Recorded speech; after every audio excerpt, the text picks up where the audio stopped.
What's up, y'all? It's Shuffle. We're here with the final patch notes of the Steadfast Stewards updates. This is the final one. And today is July 10th. These came out a few hours ago.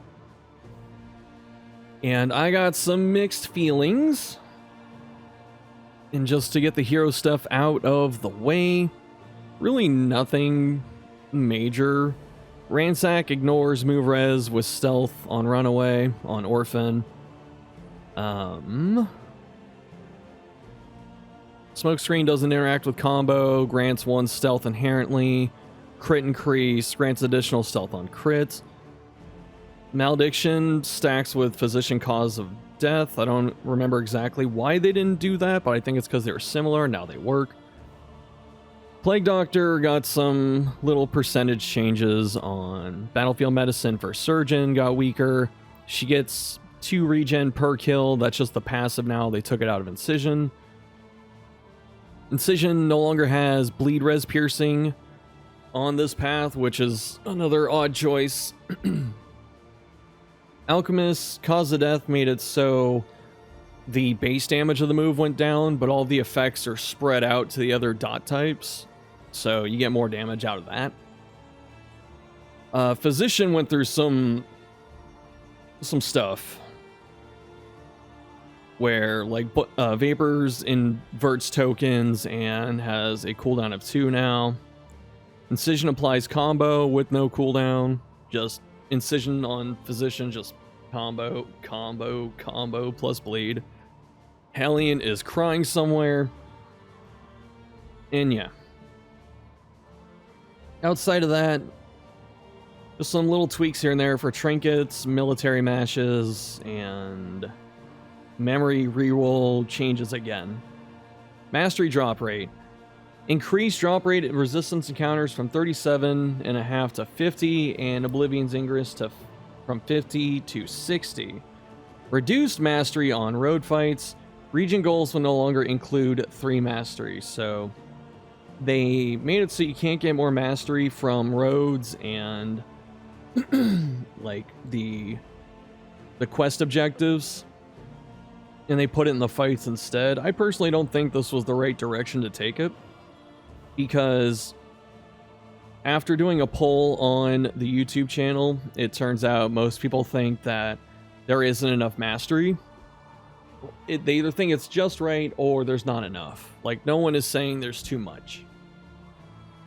And when they do something like this, what was nice is you didn't have to take all the combat to get mastery, because you might get this +3 thing. So they made it more common from combat and less common from region goals, which I don't necessarily like. I'd rather there be more pacifist seeming routes, because you already hit detriments when you don't take fights. You don't get the fight mastery, you don't get the money, the random drops. Like, there's stuff you miss from not taking fights. And now they're making the other things slightly weaker. Linseed oil is now flammable, that's great. Spring water is now restorative, surprised it wasn't before.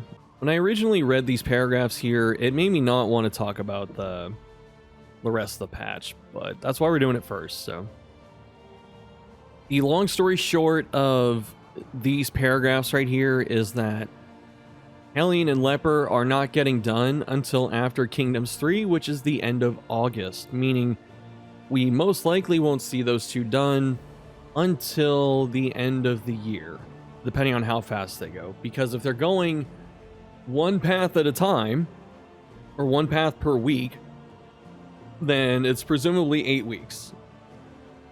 So it's gonna be a little tight, considering that the team goes on like a holiday break in December. So they're not gonna have a lot of time to get these pushed out. In these opening notes also, Red Hook thanks the fan base. They don't take it for granted, and it's a bit difficult to be comforted by that kind of language, I would say, because this update was supposed to be for the diehard fans that have stuck around for a long time and really care about the game, you know, the consistent players that always just log in, have something to talk about, or make stuff like art. The reason I say that is because it's difficult to reconcile both ideas at the same time. On one hand, you have, we love our passionate players, thank you for being involved and sticking with us. On the other, you have this thing that you've been asking for years and is very important to you. We can only give it 6 weeks of attention, and tough luck, we couldn't finish it. So even though there's this nice language in here of appreciation and stuff, I'm pretty sure Red Hook kind of knew that people would be unhappy, which is why they're really doing their best to kind of soften the blow, which I appreciate. It's just disappointing, as I had said before. I remember a long time ago, I think when they did the Binding Blade DLC, Red Hook talked about how internally they discussed, would it be better to fix what we have, aka an update like this, or should we make 2 new characters? Like, what would be healthier for the game? And they made characters. And it's been that way the entire time. These updates have been needed since 2022, right? This is when they started getting asked for. It has been continuously pushed off over and over and over. And when I'm being told that we really appreciate you and we know this is important to you, but we push it off for so long and we're not going to finish it till later in favor of content, which is what they've been doing, it feels empty. I'm going to be honest, it feels a little empty. There's some kind of breakdown somewhere because the art team in the game is years ahead. Like, there's never any real discussion saying, hey, you know, we're backed up on art. We need the art to be done before we can move forward. The only real example of that would be the hero origin skins, but with what the company's been doing in terms of, you know, just pushing out content, there's environments, there's music, you know, from the art side, there's narration until recently, and hero changes for animation, the models for enemies, their animations. The art team has usually been on top of everything except the origin skins, and the moment they are done with everything else, origin skins happen. The consistent issue has been a bottleneck in the development department. The update was made with 2 people. One of those people does items, modifiers, all the peripheral stuff around combat. The other person focused specifically on combat, meaning heroes and enemy changes. So I don't know why we have not gotten this person some help yet. I know they're a small studio, but they've recently been acquired by a company with very deep pockets. And so I don't quite understand why we can't get this person some help. I honestly don't know what better case can be made. We had an update that was supposed to focus on hero changes. They only were able to afford a 6-week time slot, and they couldn't even make that. So, like, at that point, you have to get someone else. Or maybe they don't, but by the time their next game starts getting worked on, I would hope they get more people for that role, because pushing everything through one person, you're seeing how clear the bottleneck is.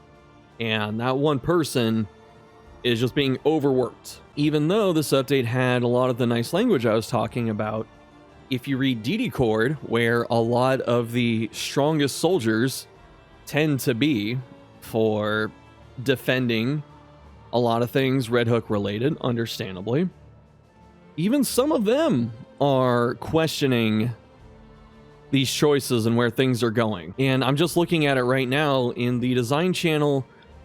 The last couple comments are, if Leper and Hellion are indeed coming later, I hope all their paths come at once rather than spread out. To which a Red Hook employee replied, this is indeed the plan. Now, the plan before was to get all the heroes done in 6 weeks. Couldn't be done. Understandable. Too intensive. I don't see how the plan is going to work when the one person working on this had to slow down to the pace of one path a week, and then presumably that person's going to go make K3 enemies and a boss. So either these updates are going to be really slow and it's all going to happen at once, or it's just not going to be, it can't be weekly. There's no way. Unless they already have some of the stuff done. In that case, why not just pop it out now? I'll keep it there for now. There's some other stuff I wanted to talk about, but I really don't know how I'd phrase it or how I wouldn't make it sound redundant. So instead of doing that, we're just going to end the video. If it comes to me and I think of it, or if people really want to know or whatever, then I'll figure it out next time. Otherwise, thanks for watching. Hope you're enjoying what we got out of this update. Hoping that Warlock Malediction does not make it to live. I'm hoping that you just have a pleasant day. Thanks for watching. I'll see you next time.